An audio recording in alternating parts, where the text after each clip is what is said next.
দেখুন ২০ টাকায় স্বর্ণের চামচ কিনলাম। কি অবাক হয়ে যাচ্ছেন? হ্যাঁ, ২০ টাকাই তো। ২০ টাকা করে এক একটা চামচ, ১২টা নিয়েছি ২০০ টাকা দিয়ে।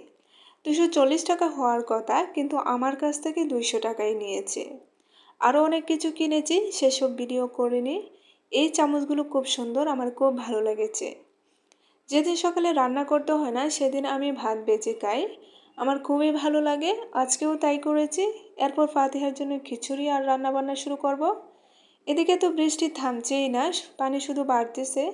বাসার সামনে হাঁটু পানি হয়ে যাচ্ছে। মাকে আনতে যাওয়ার কথা, কিন্তু যেতে পারছি না। আজকে আমি কুমড়া রান্না করব। আমার বাসায় লাউ কুমড়া খুবই কম খাওয়া হয়, কিন্তু ওই দিন বৃষ্টির জন্য কম টাকায় বিক্রি করাতে ফাতিহার বাবা 2টা লাউ আর 2টা কুমড়া নিয়ে আসছিল। ওরা দুইজন খুব অল্প খায়, আমার একাই খেয়ে শেষ করতে হয়। কুমড়াগুলো প্রথমে কেটে ধুয়ে নিয়েছি। আমার কাছে ছিল কালবাউস মাছ, এটাকে আর কি মাছ বলে জানি না, সম্ভবত কাতলা মাছ। এটা দিয়েই রান্না করেছি। এখানে কতগুলো রসুন কাটতেছি, ব্লেন্ডার করব। রান্নার সময় পারা যায় না, আমি আদা রসুন আগেই ব্লেন্ডার করে ফ্রিজে রেখে দেই। আমি আজকে পাকোড়াও বানাবো বিভিন্ন রকম সবজি দিয়ে।